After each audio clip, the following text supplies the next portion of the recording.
The Holy Gospel according to Luke, the 24th chapter. Now, on that same day when Jesus had appeared to Mary Magdalene, 2 disciples were going to a village called Emmaus, about 7 miles from Jerusalem, and talking with each other about all these things that had happened. While they were talking and discussing, Jesus himself came near and went with them, but their eyes were kept from recognizing him. And he said to them, "What are you discussing with each other while you walk along?" They stood still, looking sad. Then one of them, whose name was Cleopas, answered him, "Are you the only stranger in Jerusalem who does not know the things that have taken place there in these days?" He asked them, "What things?" They replied, "The things about Jesus of Nazareth, who was a prophet, mighty in deed and word before God and all the people, and how our chief priests and leaders handed him over to be condemned to death and crucified him. But we had hoped that he was the one to redeem Israel. Yes, and besides all this, it is now the 3rd day since these things took place. Moreover, some women of our group astounded us. They were at the tomb early this morning, and when they did not find his body there, they came back and told us that they had indeed seen a vision of angels who said that he was alive. Some of those who were with us went to the tomb and found it just as the women had said, but they did not see him." Then he said to them, "Oh, how foolish you are, and how slow of heart to believe all that the prophets have declared. Was it not necessary that the Messiah should suffer these things and then enter into his glory?" Then beginning with Moses and all the prophets, he interpreted the things about himself in all the scriptures. As they came near the village to which they were going, he walked ahead as if he were going on, but they urged him strongly, saying, "Stay with us, because it is almost evening, and the day is now nearly over." So he went in to stay with them. When he was at the table with them, he took bread, blessed and broke it, and gave it to them. Then their eyes were opened, and they recognized him, and he vanished from their sight. They said to each other, "Were not our hearts burning within us while he was talking to us on the road, while he was opening the scriptures to us?" That same hour they got up and returned to Jerusalem, and they found the 11 and their companions gathered together. They were saying, "The Lord has risen indeed, and he has appeared to Simon." Then they told what had happened on the road and how he had been made known to them in the breaking of the bread. The Gospel of the Lord. Praise to you, O Christ.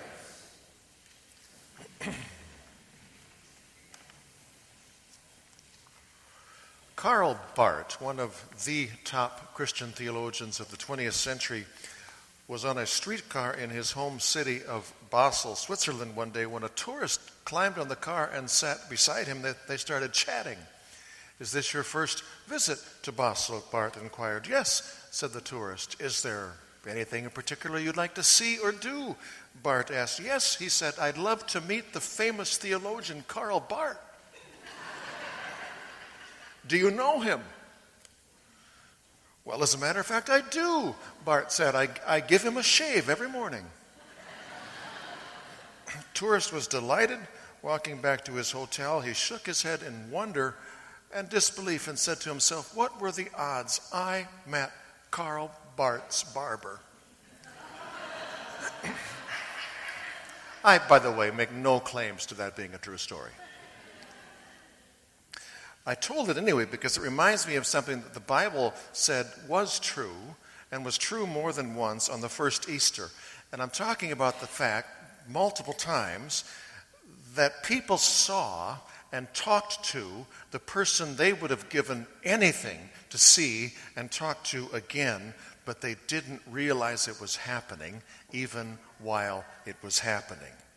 So, says John's Gospel, was the case for Mary Magdalene when she went to the tomb and she saw a man she assumed not to be a barber but a gardener early that Easter morning.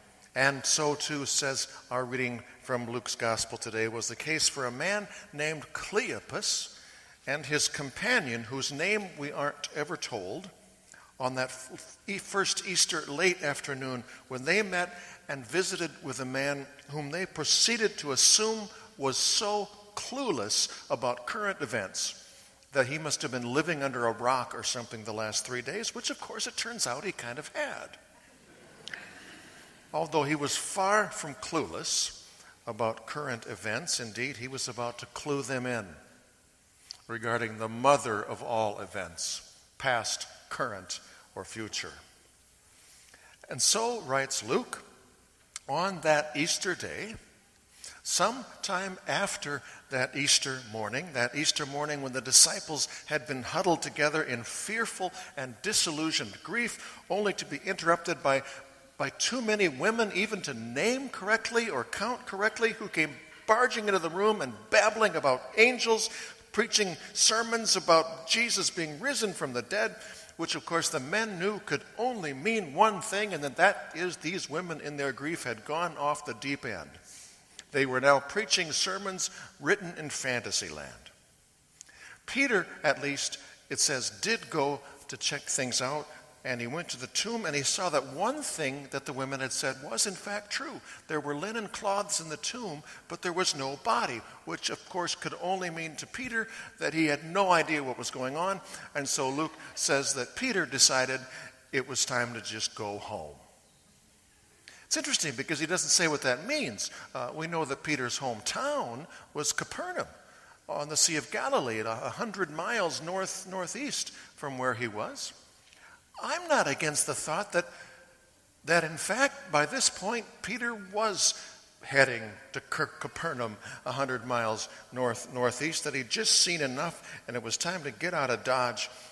And he started out that direction until he was interrupted by an Easter interruption that Luke doesn't give us any details about, but he's going to tell us, he's going to mention it later in kind of hindsight.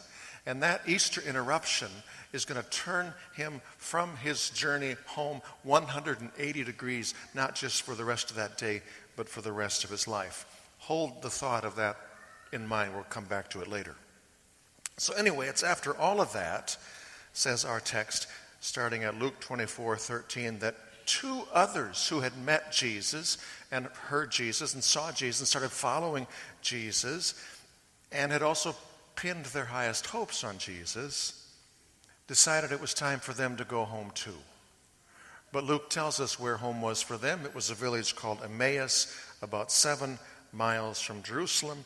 And on the way, says Luke, they were talking with each other about all these things that had happened. I would think so. And, says Luke, while they were talking and discussing, Jesus himself came near and went with them, but their eyes were kept from recognizing him. Who or what exactly do you suppose was it that was keeping their eyes from recognizing him? Was it Jesus disguising himself somehow? Was it God blinding them somehow? Was it grief blurring their vision somehow? Was it the fact that us humans can literally have our brain receive data from our eyes, but then virtually instantly convert it in our thinking into an image of something we expected to see, rather than see something we didn't expect, maybe even something we couldn't even have imagined? I don't know. It doesn't say. So any of the above, or a combination of the above, could have played into the fact that there came Jesus to walk with them and to talk with them, and they had not a clue. And he said to them, "What were you discussing while you were walking along?" And they stopped and they looked at him. And one of them, it says, whose name was Cleopas, said, "Dude, seriously?" It's a tiny bit of loose translation. What the NRSV says Cleopas actually said was, "Are you the only stranger in Jerusalem who does not know the things that have taken place in Jerusalem in these last days?" And I do think there's some sarcasm in his voice as he says that, as he's thinking to himself, just how blind and clueless can a person be? Which means I think this scene at this moment is actually kind of ironically amusing, for a second as the one who accuses somebody else of being blind and clueless about stone cold reality is in fact blind and clueless and out of touch with God's brand new reality. Jesus doesn't return sarcasm for sarcasm. He says, "What things?" And they reply, and it says they replied. I'm not imagining that they're in unison. I'm picturing kind of, talking over each other, sort of stepping on a tag team kind of reply. As they say, Luke says, they together reply, "The things about Jesus of Nazareth, who was a prophet mighty in deed and word before God and all the people, and how our chief priests and leaders handed him over to be condemned to death and crucified him. But we had hoped that he was the one to redeem Israel." Yes, and besides all this, it is now the third day since these things took place. Moreover, some women of our group astounded us. They were at the tomb early this morning, and when they did not find his body there, they came and told us that they had indeed seen a vision of angels who said that he was alive. And some of those who were with us went to the tomb, and they found it just as the women had said, but they did not see him.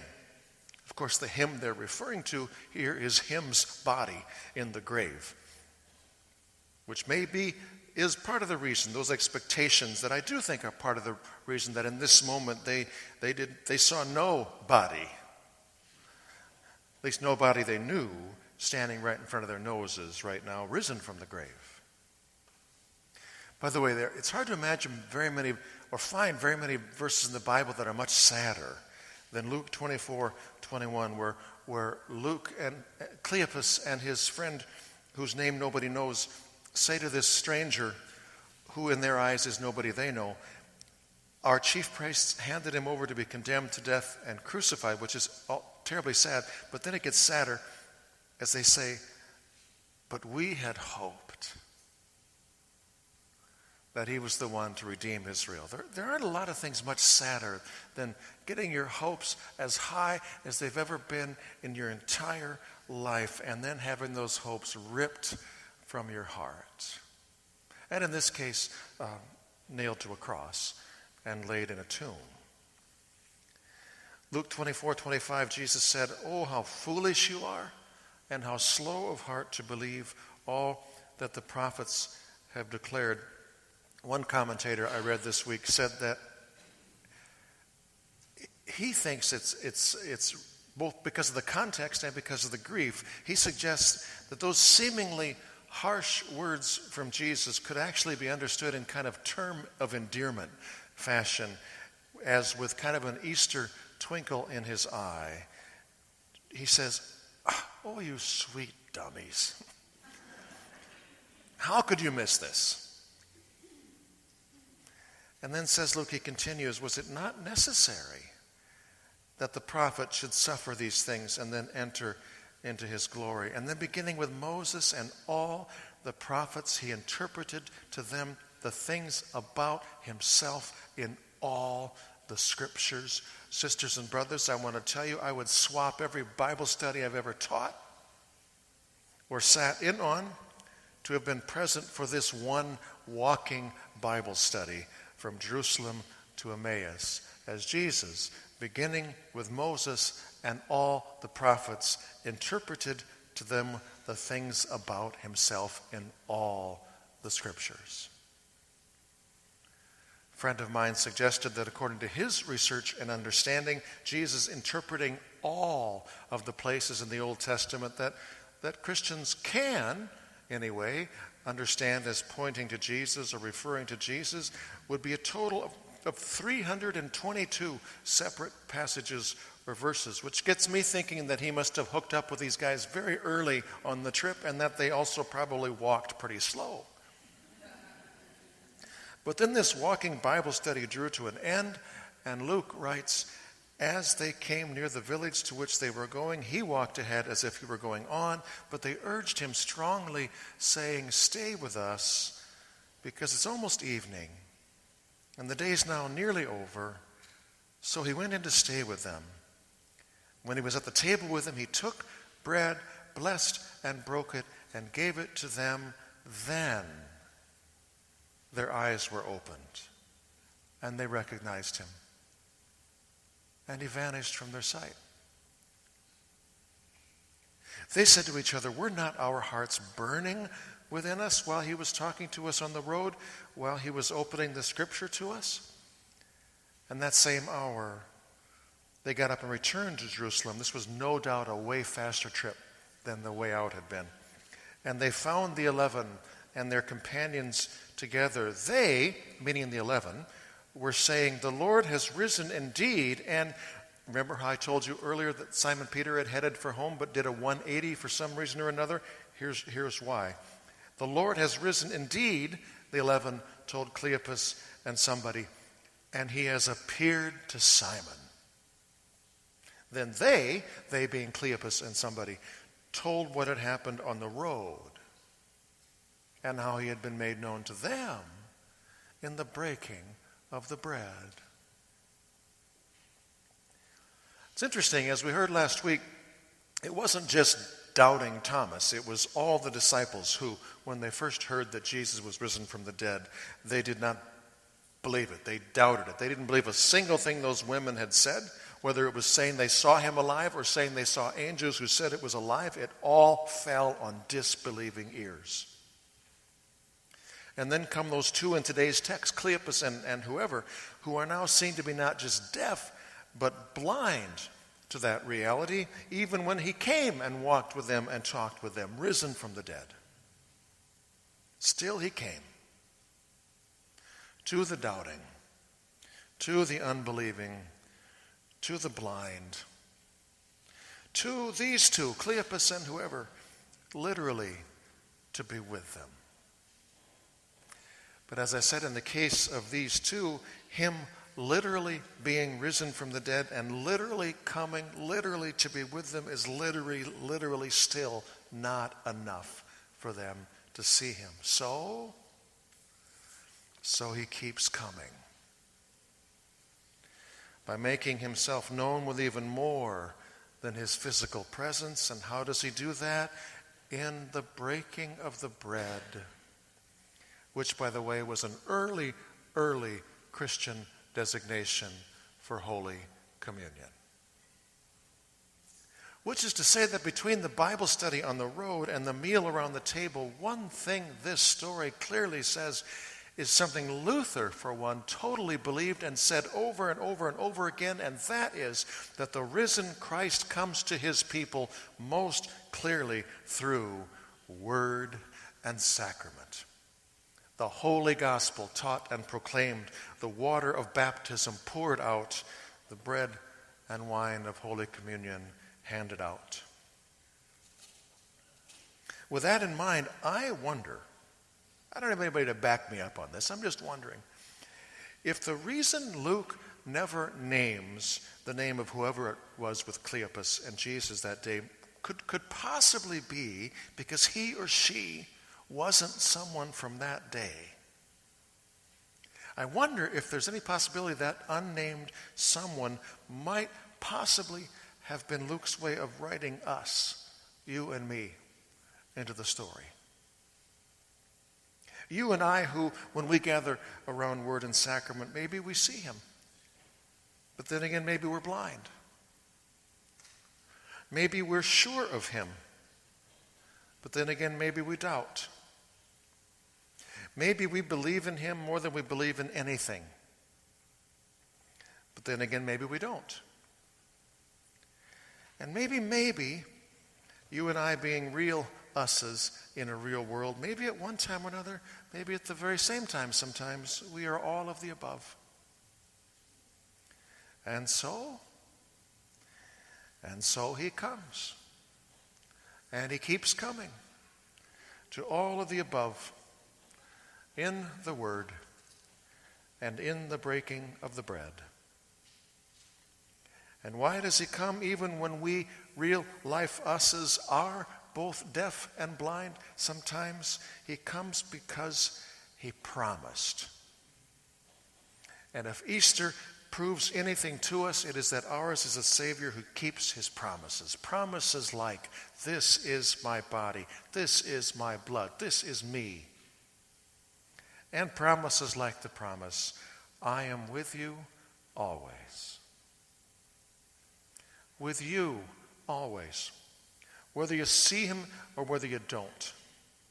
Whether in your heart it's Easter and you're running to Jerusalem, or whether it's not and you're running home. With you, always, whether you believe in him or whether you don't. Because why? Because, oh, us sweet dummies. How could we miss this? He promised. And he keeps his promises. Amen.